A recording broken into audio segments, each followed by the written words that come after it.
let's talk about the TikTok divestment. So the TikTok thing has been very interesting to me because I don't like TikTok. I don't like the platform itself. I don't like the concept of sort of, 60-second clips. I'm worried about what that does to a person's ability to concentrate for any period of time. And I don't like the fact that it's owned and controlled essentially by the Chinese Communist Party and is allowed to operate in the West unfettered with whatever they want to pump into the soft heads of our young people. So there are two arguments happening simultaneously about TikTok. There's the criticisms that have, until very recently, existed primarily on the right, criticizing the way the content algorithms are manually programmed to drive certain type of political topics that can really, they push DEI topics, racial grievance, and very politically divisive stuff. And TikTok has the power to shape the political discourse among primarily young people in the US and other countries. It's a very, very powerful tool. Just as a quick aside as well, as I understand it, there are something like 157 million Americans who use TikTok. Yes. That's a massive number. That's half? Almost, yeah. Right. So and of course all the issues you bring up about what it does to young people's attention span. So that is a criticism of the content.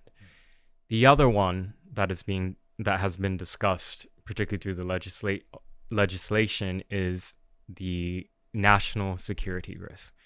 And we should not conflate these two different things, because the legislation has nothing to do about criticisms you and I and others may have on the actual content on TikTok. From a national security angle, and this is extremely important, it's not to do with free speech. That's a red herring that's being thrown out there primarily by TikTok influencers and those who would stand to benefit for the platform remaining in the hands of China. So in China, there is a law that any business operating there by law is required to turn over information about its users to the government if the government requests it. It's the law there. So ByteDance, who owns TikTok, is based in China.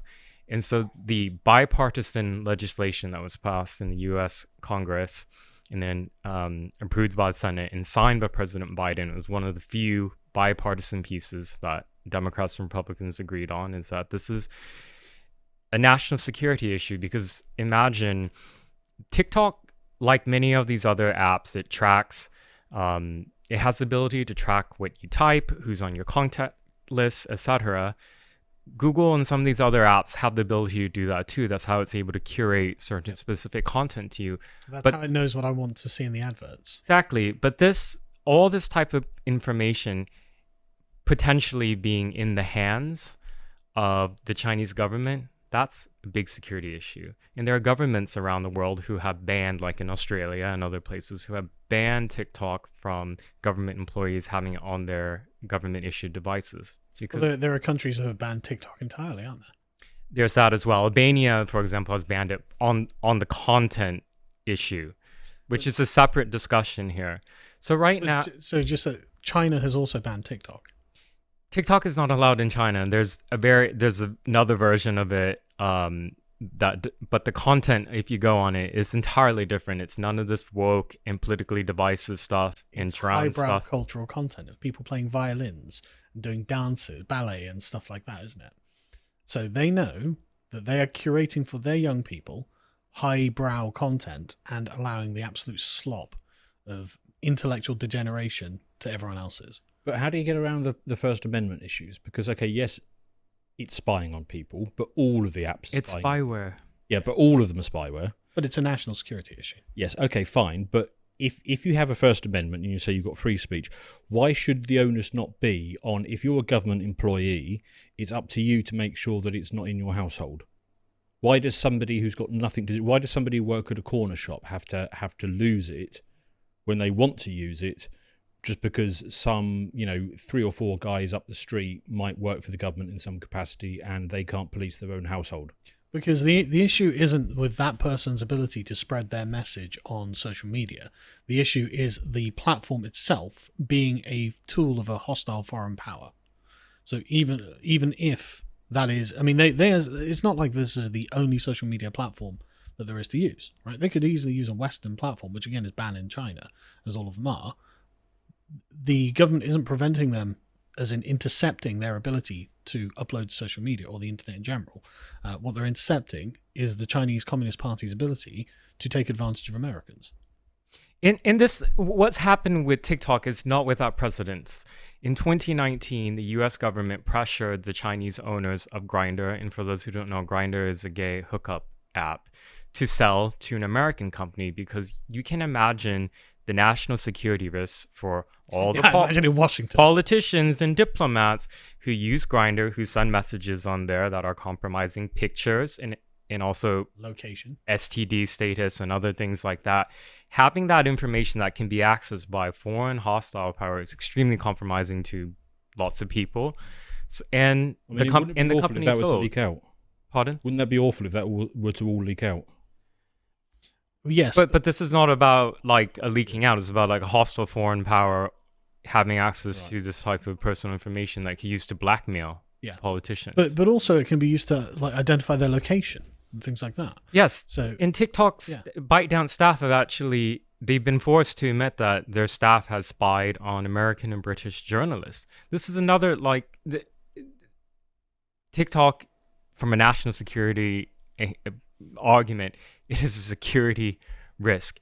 Yeah. And the conservatives completely understood this until 48 hours ago, and there's been lobbying now by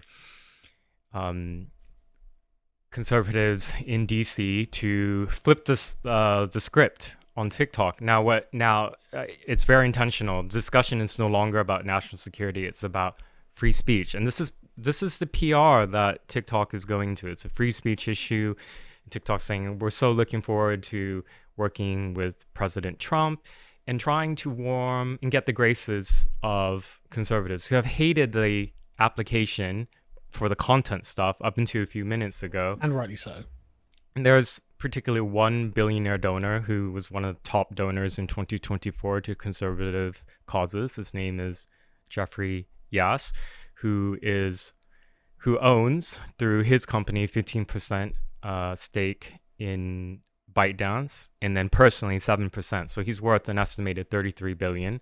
The sale and the instability of TikTok changing hands would be catastrophic to his finances. So he's funding a lot of these conservative influencing and lobbying operations in DC. I think where the conservatives are probably coming from on this one is that basically all of the apps were hostile until 5 minutes ago. Yes. So, am I that concerned about the Chinese government knowing all my secrets? Well, I suppose I'm mildly concerned, but I'm not that bothered, to be honest. So the issue is far more concerned with my government. Yeah, but the issue isn't so much with you. As in, it's one thing if Facebook, Meta, Apple, YouTube, and now X have access to my data. I not only personally have constitutionally protected rights, even in Britain we actually do, and there are limits to the amount that government can do. The issue for us becomes one of censorship and political and ideological differences, right? As in, Facebook doesn't like the fact that you go based on Facebook and therefore censors your account, or YouTube demonetizes you or deplatforms you or something, and that is personally difficult for you, and therefore these are they become antagonistic to us personally. Yeah. But what Andy is saying is, on the level of the state, if the foreign government can have access to the location of any state officials at any time, well, why can't they bribe our diplomats or blackmail our diplomats? Why can't they spy on journalists? Yeah, spy on just. I mean, and the thing is as well. Radical thought: government employees and journalists should not be using these apps. Then, sure, but why have the open line at all? Why leave the door unlocked? Like, you might have, for example, a staffer around President Trump who is a Zoomer and therefore addicted to gay stuff on TikTok, as all Zoomers are. right? And he just secretly has it installed on his phone. But that means the Chinese government can track wherever Trump is at any time. Do you want them having that? And of course not. Of course they can't have that. Yeah. And so some irresponsible Zoomer staffer who doesn't understand the gravity of what they're doing might end up essentially opening the door for the Chinese to be able to assassinate Trump or something like this. It's just got to be closed. And then there's the subsidiary arguments of, well, what's the content doing to young people anyway? Why are Zoomers so retarded? Well, I think TikTok might. Yeah, I'm more sympathetic to that argument, I've got to say. TikTok might actually have quite a large role in that. It's like, okay, but who's curating the content to make our Zoomers retarded? Oh, the Chinese Communist Party. Look what it's done to our young people. We've had a firebombing of the office of a congressman in Wisconsin hours after TikTok was banned, and police are saying it's because the person wanted to enact revenge on the lawmaker for voting in support of that legislation. That's the behavior of an addict, an insane addict. I get this. It's just the whole argument doesn't quite add up for me. That okay, you're not allowed to have TikTok because it's going to degenerate the culture. So Lily Phillips is going to have to do her stuff on all the other platforms. That's not the argument in the law, though. Yeah, but that's not the legal argument, which is the argument for state security is much stronger on a practical and direct level. Like what the argument for the cultural integrity of the West being damaged by TikTok is a lot more diffuse and abstract, but on a very practical level, having it so that the Chinese Communist Party doesn't have access to where our functionaries and government officials are at any given time is probably important.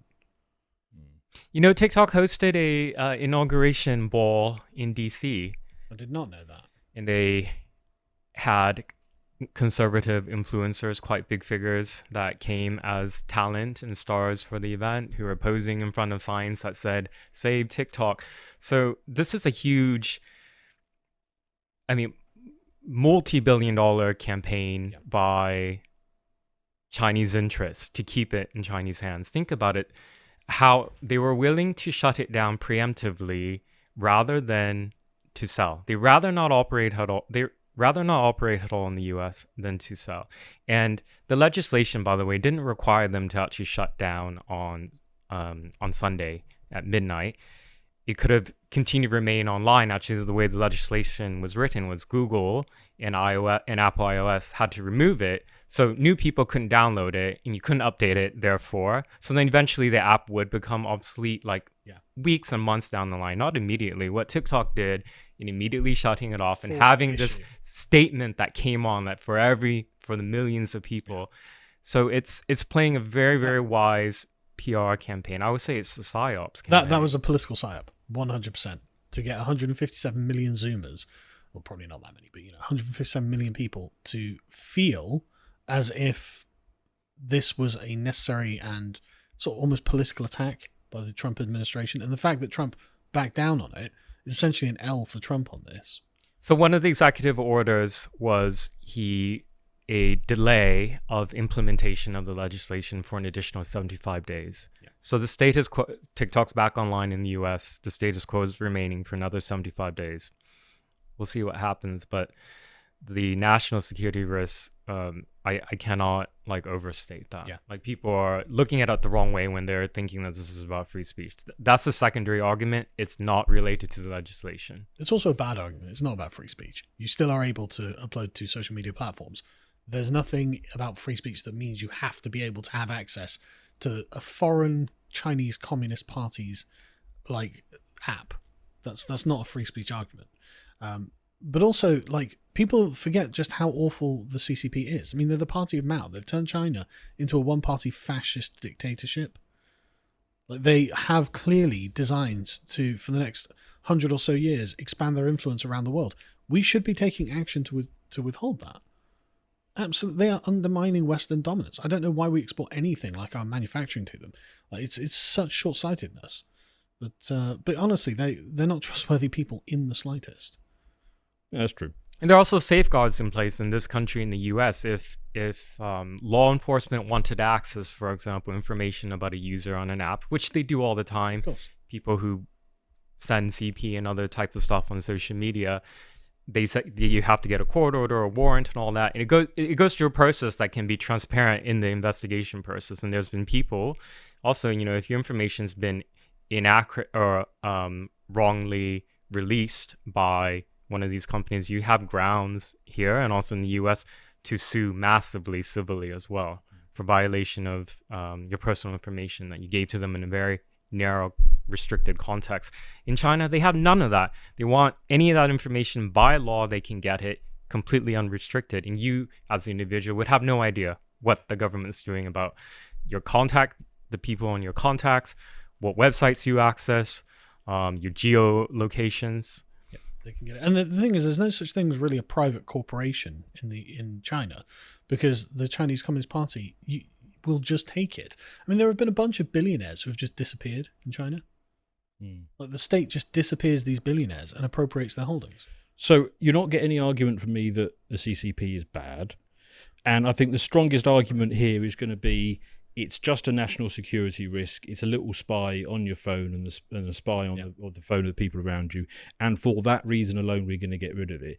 If we're going to try and make the argument that it's got something to do with protecting the culture, I mean, the culture is so debauched outside of TikTok that it's just a drop in the bucket. Yeah, but TikTok's a part of the debauchery process. Look, if you want to ban TikTok and also section Lily Phillips and do a whole bunch of other things. Yeah, I support the Turkish government. Yeah, if it was all of that, I'd be like, yeah, fantastic. But let's not right, so pretend we're going to get rid of enough. TikTok and all of a sudden the Zoomers are going to be saved. Right, possibly, but yeah. So anyway, I don't think that TikTok should be allowed.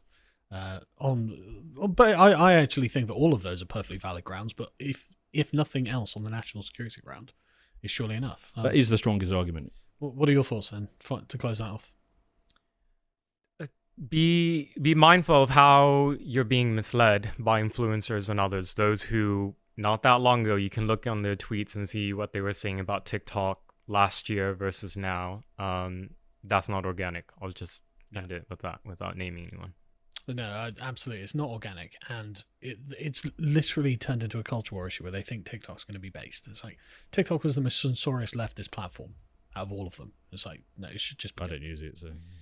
I hope you appreciated that segment from the podcast The Lotus Eaters, and if you want to see what else we're up to, you can always go to our website and check out Connor's series, Tomlinson Talks, this one looking at the grooming gang cover-ups.